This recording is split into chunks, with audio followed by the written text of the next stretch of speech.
Hello everyone, today in this video we are going to discuss about ultraviolet spectroscopy. So we will start with the basic introduction of ultraviolet spectroscopy. तो first of all हमें spectroscopy हम पढ़ते क्यों हैं? तो spectroscopy हम पढ़ते हैं किसी मॉलिक्यूल का स्ट्रक्चर डिटरमिन करने के लिए, उसका मॉलिक्यूलर फार्मूला, उसकी केमिकल फार्मूला, उसका स्टीरियोकेमिस्ट्री, ये सारी चीज़ें हम स्पेक्ट्रोस्कोपिक मेथड से जो है डिटरमिन करते हैं, या जो मॉलिक्यूल है उसमें कौन सा फंक्शनल ग्रुप प्रेजेंट है, ये सारी चीज़ें हम स्पेक्ट्रोस्कोपी मेथड से डिटरमिन करते हैं। ठीक है। अर्लियर क्या था कि जैसे जो साइंटिस्ट है वो किसी भी मॉलिक्यूल की जो है फिजिकल और केमिकल प्रॉपर्टीज स्टडी करते थे।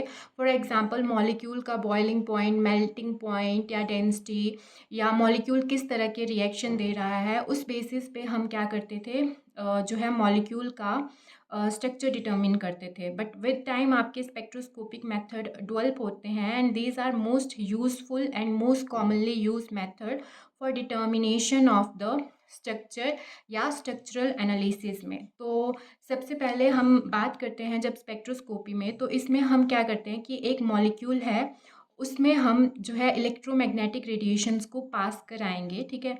तो जब मॉलिक्यूल में इलेक्ट्रोमैग्नेटिक रेडिएशन पास करेगी तो इन दोनों की जो इंटरेक्शन है वो हम स्पेक्ट्रोस्कोपी में स्टडी करेंगे। ठीक है।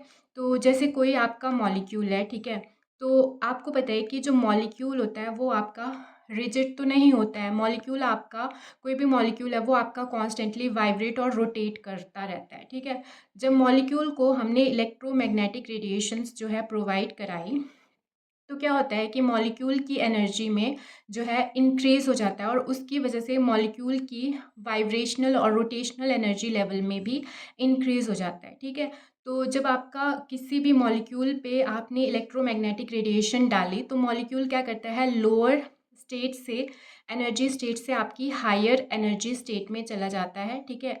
और जब वो इलेक्ट्रोमैग्नेटिक रेडिएशंस को एब्जॉर्ब करेगा। ठीक है।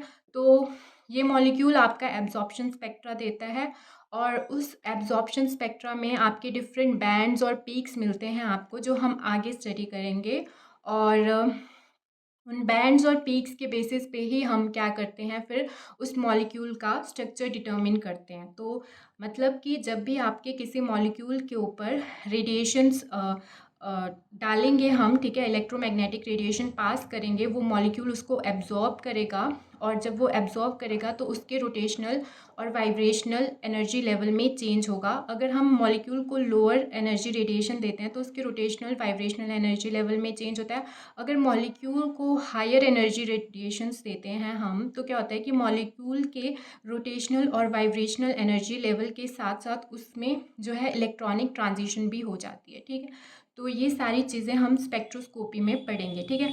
तो सबसे पहले जो हम यहाँ, तो जब भी हम कोई मॉलिक्यूल लेते हैं, ठीक है, हमने बोला कि वो कॉन्स्टेंटली आपका रोटेट भी कर रहा है, वाइब्रेट भी कर रहा है। जब हम मॉलिक्यूल को लोअर एनर्जी की रेडिएशंस प्रोवाइड कराते हैं तो उसके जो है रोटेशनल एनर्जी लेवल में चेंज होता है। फिर हमें उसको थोड़ी सी हायर एनर्जी रेडिएशंस प्रोवाइड कराएंगे तो उसके जो है वाइब्रेशनल लेवल में चेंज होगा, मतलब वो लोअर वाइब्रेशनल लेवल से हायर वाइब्रेशनल लेवल में जाएगा। और जब हम उसको थोड़ी और ज़्यादा जो है हायर एनर्जी रेडिएशंस प्रोवाइड कराते हैं और वो उन रेडिएशन को एब्जॉर्ब करेगा, तो उसमें क्या होती है आपकी फिर इलेक्ट्रॉनिक एक्साइटेशन होती है, मतलब वो लोअर इलेक्ट्रॉनिक स्टेट से हायर इलेक्ट्रॉनिक स्टेट में जाएगा। तो यहाँ पे जब हम बात करेंगे स्पेक्ट्रोस्कोपी की, तो आपके सिलेबस में 4 स्पेक्ट्रोस्कोपी मेथड है। एक आपकी अल्ट्रा वायलेट है, आईआर है, एनएमआर है, एंड मास स्पेक्ट्रोस्कोपी है। तो फर्स्ट ऑफ ऑल जो आपकी अल्ट्रा वायलेट स्पेक्ट्रोस्कोपी है, यहाँ पे जो हम रेडिएशन यूज़ करते हैं वो आपकी अल्ट्रा वायलेट रेडिएशन होती है।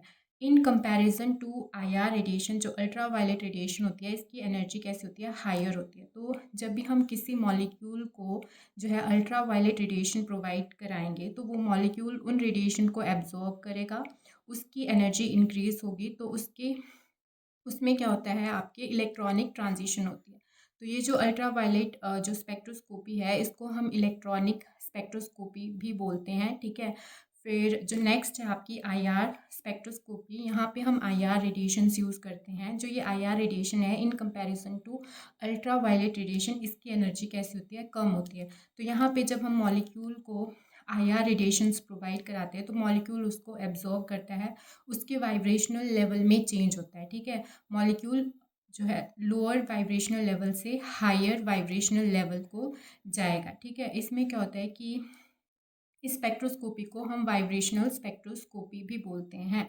नेक्स्ट है आपकी वो है एनएमआर स्पेक्ट्रोस्कोपी। ठीक है, एनएमआर मतलब न्यूक्लियर मैग्नेटिक रेजोनेंस। तो यहाँ पे हम जो है न्यूक्लियस को क्या करते हैं, आपकी मैग्नेटिक फील्ड में रखते हैं। ठीक है, कोई न्यूक्लियस लिया हमने, उसको मैग्नेटिक फील्ड में रखा, जब हम उस न्यूक्लियस को सूटेबल रेडिएशंस प्रोवाइड कराते हैं। ठीक है, जो सूटेबल रेडिएशंस यहाँ पे यूज़ होती है एनएमआर स्पेक्ट्रोस्कोपी में, वो आपकी रेडियो वेव्स होती हैं। तो हमने इसको रेडियो वेव्स प्रोवाइड कराई इस न्यूक्लियस को, तो इस न्यूक्लियस की जो है स्पिन स्टेट में चेंज होता है। न्यूक्लियस क्या करता है, आपका लोअर एनर्जी स्पिन स्टेट से हायर एनर्जी स्पिन स्टेट को जाता है, मतलब जब वो एनर्जी को एब्जॉर्ब करता है। तो ये हम एनएमआर स्पेक्ट्रोस्कोपी में पढ़ते हैं। ठीक है, फिर जब हम मास स्पेक्ट्रोस्कोपी की बात करते हैं तो मास स्पेक्ट्रोस्कोपी में क्या होता है कि यहाँ पे कोई हम इलेक्ट्रोमैग्नेटिक रेडिएशंस प्रोवाइड नहीं करते हैं मॉलिक्यूल को। यहाँ पे क्या होता है कि हम मॉलिक्यूल लेते हैं, मॉलिक्यूल की आयनाइजेशन कराते हैं।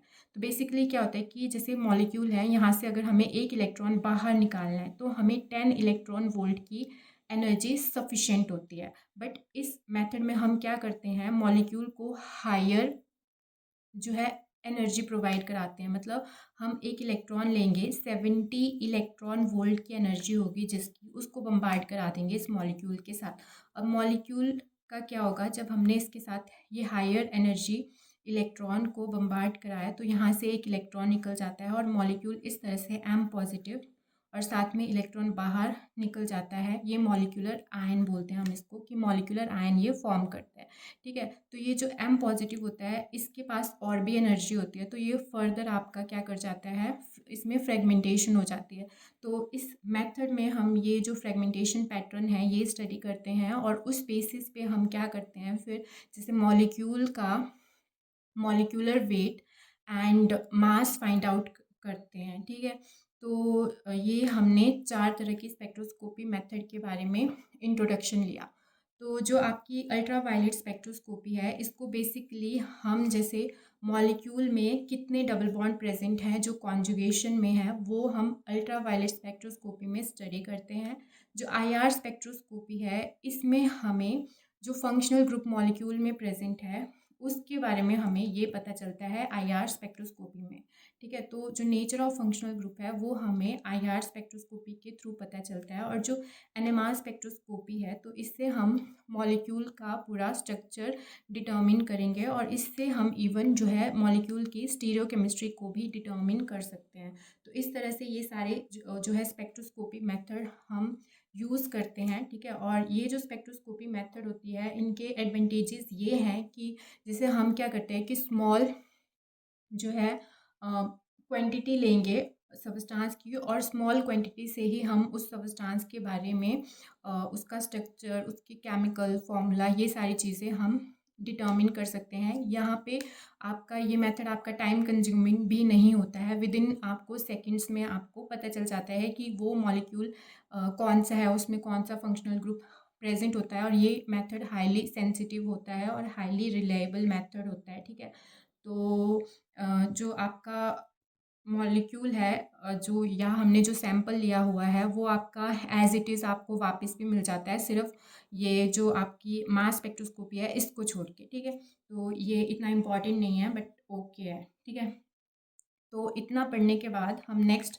बात करेंगे कि हमने यहाँ पे इलेक्ट्रोमैग्नेटिक रेडिएशंस की बात की। तो इलेक्ट्रोमैग्नेटिक रेडिएशन के बारे में आपको एक जनरल सा आइडिया होना चाहिए। तो इलेक्ट्रोमैग्नेटिक रेडिएशंस में क्या होता है कि ये यहाँ पे जो इलेक्ट्रिक और मैग्नेटिक फील्ड्स होती हैं वो एक दूसरे के परपेंडिकुलर होती है। ठीक है, तो इलेक्ट्रोमैग्नेटिक रेडिएशन में E is equal to H nu is equal to H C by lambda. तो एनर्जी होती है वो फ्रीक्वेंसी के डायरेक्टली प्रोपोर्शनल होती है और जो वेवलेंथ है उसके इन्वर्सली प्रोपोर्शनल होती है। ठीक है, और ये भी याद रखना, जैसे फ्रीक्वेंसी होती है उसकी जो यूनिट्स होती है हर्ट्ज या सेकंड इन्वर्स में होती है, और अगर आपको यूनिट्स मीटर, नैनोमीटर या एंगस्ट्रॉम में दी गई है तो मतलब आपसे वेवलेंथ के बारे में बात कर रहे हैं। ठीक है, तो इलेक्ट्रोमैग्नेटिक रेडिएशन में जो है हम इलेक्ट्रोमैग्नेटिक स्पेक्ट्रा जो है स्टडी करते हैं।